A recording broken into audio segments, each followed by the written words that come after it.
مشيت في نفس اليوم اللي اتولدت فيه. يرفين هي اللي ربتها لحد ما يرفين سافرت القاهرة. قاعد مجدي بيفتكر ذكرى وفاة والدته زي النهارده من 13 سنة. كانت امه بتحكي له زمان عن حياتها في السويس، مروحها شط الكبنون مع جده الصياد. جريت من السوق مهرولة عشان تلحق البوتاجاز قبل ما يحرق البيت، وفجأة شاف بنت بتجري قدامه وقلبه جري معاها. حاجة ملزقة كده لمحت واحد طويل وسيم جسمه عريض، كان الطيب اللي هي بتفضله وفاتح ابوه اخيرا. ابوه اول ما عرف ان هي من العونيات وانها من قبيله المشاشة وعرف من ابوها رفض فورا. حتى انهم في 2011 هم اللي ساعدوا القذافي انه يهرب من مسكنه وما استأذنش. دخل وقفل الباب بخطب الحضن وستها جوه تقول له امشي، وهو مرتبط في الرجوله الا بالدين انا قاعد. بس هي استوعبت ان هو في حاجه. مجدي بيعيط. السلام عليكم، صباحكم بيضحك مساءكم قمر. اهلا بكم في الحلقه الثالثه من برنامج الساري. لسه مستمرين في احداث الملتقى والشخصيات بتكتر، فهو تتوه مني، واللي وقع منه حاجه يكتب لي في الكومنتات وارد عليه في الفيديو اللي بعده وهنفهم الحكايه مع بعض. ويلا نكمل.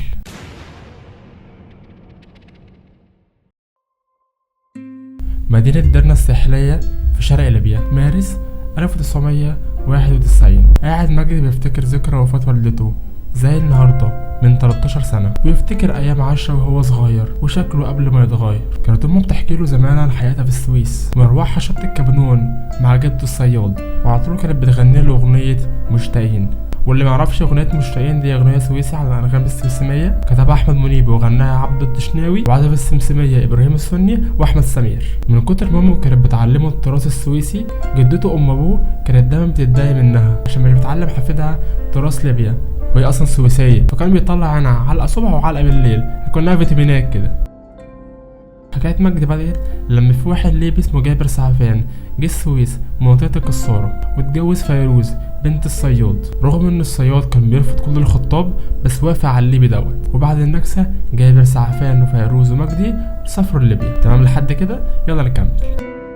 كانت فيروز مشتاقه لتراب السويس واغانيها والكورنيش، ودايما كانت تغني اغنيه مشتاقين. هسيب لكم رابط الاغنيه تحت في الديسكريبشن لو حد عايز يسمعها معايا.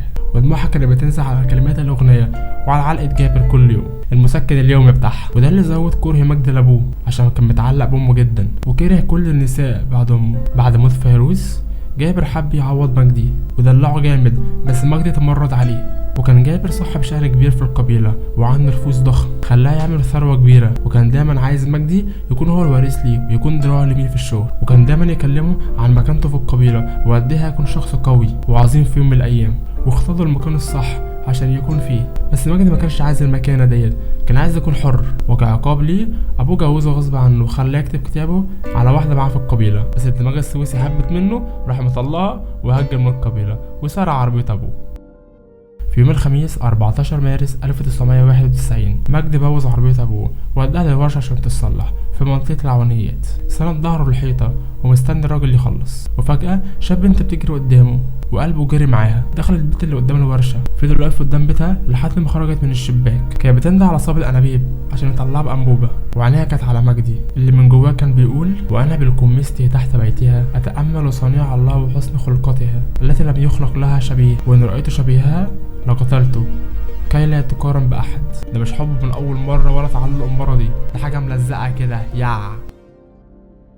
نسمة اتولدت في بيت مكون من أب وعمة اسمها يرفين وجدتها. امها مشيت في نفس اليوم اللي اتولدت فيه. يرفين هي اللي ربتها لحد ما يرفين سافرت القاهره، ومن ساعتها والناس ما بتحلم باليوم اللي سافر فيه القاهره ليرفين. ويرفين طول مده غيابها عيلتها كانت وحشاها لدرجه ان هي راحت لهم بس مرتين في 4 سنين، ما كانش طايقه سيرتهم اصلا. وفي المره الثالثه اللي جات لهم وهي حامل، ويرفين ساعتها اتهنت جامد من عيلتها وسابت البيت، ومحدش عارف هي راحت فين، ولا امها ولا اخوها سالوا عنها، بس احنا عارفين هي كانت فين. واللي مش عارف يشوف الفيديو اللي فات. نسمة هي اللي بتعتني بجدتها عشان الوظيفه اللي عندهم بترعى ابنها، والوظيفه التانية يرفين خدتها. واليوم اللي شافت في مجدي كانت اصلا في السوق، وافتكرت ان هي نسيت حاجات على البوتاجاز، وجريت من السوق مهرولة عشان تلحق البوتاجاز قبل ما يحرق البيت. وهي داخله البيت قدام الورشه لمحت واحد طويل وسيم جسمه عريض، كان الطيب اللي هي بتفضله، بس لا، البوتاجاز اهم. طلعت شافت البوتاجاز، بس لحسن الحظ الانبوبه كانت فضيت، فندهت على الصبع عشان يطلع لها انبوبه. بالمره كانت بتتاكد من واد الحليوه تحت الشباك، ومن الشباك ترمي لك حالي بقى وكده.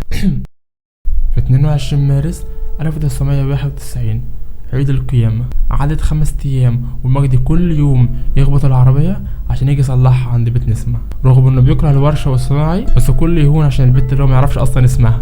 والنهارده مجدي مراحش الكنيسة، افتكر لما امه كانت بتاخده كنيسة راس الهلال واتفرجوا على الاثار القديمة عشان سيادته تنبسط.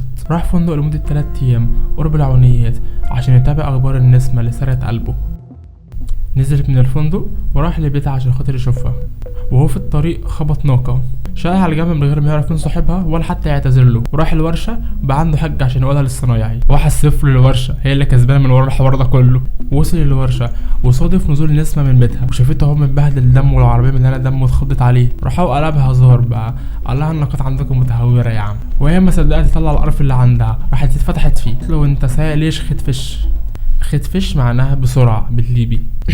ما هو مش اي حد بيكتب برضه تاريخ للشخصية، واللي ما قرأش الرواية بجد فايته كتير. هسيب لكم رابط الموقع تحت في الديسكريبشن او على الواتساب. المهم مجدي شاف دموع نسمة وقعدت تعيط جدا على الناقة اللي ماتت، وحس بحنينه لامه عشان هي كانت حنينة قوي، وفي اللحظة دي زاد تعلقه بنسمة وحبها قوي، وقعد يهزر معاها عشان يطلعها من الموت دوت لحد ما عرف اسمها. وعدى شهر واتقابلوا في السوق بعيد عن بيتها، وصاحب الورشة خسر أهم زبون عنده. ما مجدي خلاص بقى يسوق بهدوء، نسمة عرفت تغيره وقرر مجدي إنه يتجوزها وفاتح أبوه أخيرا. أبوه أول ما عرف إن هي من العونيات وإنها من قبيلة المشاشة وعرف من أبوها رفض فورا. واللي معرفش قبيلة المشاشة هي قبيلة الأشراف أو الهاشميين، وهي زي ما نقول هي قبيلة بتاعت مشاكل شوية. حتى انهم في 2011 هم اللي ساعدوا القذافي انه يهرب من مسكنه. المهم جابر رفض الموضوع رفضا تاما، ومجدي كان مستغرب القبيله مش وحشه قوي للدرجه، حتى لو ليه سمعه وحشه فمش كل اللي فيها وحشين. بس جابر زاد رفضه وزاد عليه عناد مجدي، وقرر انه يروح لنفسه لابو نسمه. ونسمه خلاص مبقاش عندها حب من روح القاهره، ما الدنيا كلها بقت معاها هي. مجدي كان عامل لها الدنيا جنه، واول ما عرفت انه مصري اتعلقت بيه اكتر، هو تذكرتها لمصر. وفي يوم ما روح مجدي لابوه كان متفق مع نسمه ان هو يقابلها، بس هو ما راحش. ونسمه راحت السوق وفضلت مستنيه كتير لكنه ما جاش، اتاخر عليها فروحت. محدش يقول لها هي ليه ما اتصلتش عليه، احنا في سنه 91 نركز ها. وبعد ايام من التوتر والغيبه سمعت خبط على الباب، كان الصبح بدري ومحدش في البيت غيرها وستها.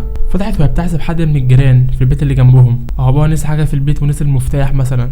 بس هي لقت مجدي قدامها، ان صدمت من جرأته، انت ازاي تيجي هنا اصلا؟ وهي اصلا مش مساعده اشوف حد لا هو ولا غيره بلبس البيت وشعرها المنكوش، وهو ما استاذنش. دخل وقفل الباب بخطب الحضن، وهي ما صدقت، اتعلقت في رقبته وهو طويل القامه ما شاء الله، خدها معاه بقى. قعدت تعيط في حضنه لحد ما استوعبت اللي هي في بيتها وستها جوه، تقول له امشي وهو مرتبط في الرجوله الا بالدين انا قاعد، وتوحشتك كتير وانت توحشيني يا عم، ستها جوه امشي. بس هي استوعبت ان هو في حاجه. مجدي بيعيط، العجمه اللي مفيش حاجه بتقف قدامه دوت بيعيط، مسح دماغه قال لها انا عايز اكلم ابوكي. وهي ما صدقت، قعدت تقول له والنبي سفرني القاهره، والنبي عايز اشوف يرفين، هحقق احلامي معاك. بس قطع احلامها الورديه ديت خبط على الباب، وسمعت صوت ستها جوه على السرير بتقوم، وهي ومجدي في الصاله ورا الباب. طب هتعمل ايه بقى؟ في الحلقه الجايه هنعرف ستها هتعمل فيهم ايه، مين كان بيخبط على الباب، وتوقعوا احداث الحلقه الجايه. واللي ما شافش الحلقه اللي فاتت انا قلت مين خبط على الباب، يرجعوا يشوفوها بقى لو انتوا ما شفتوهاش.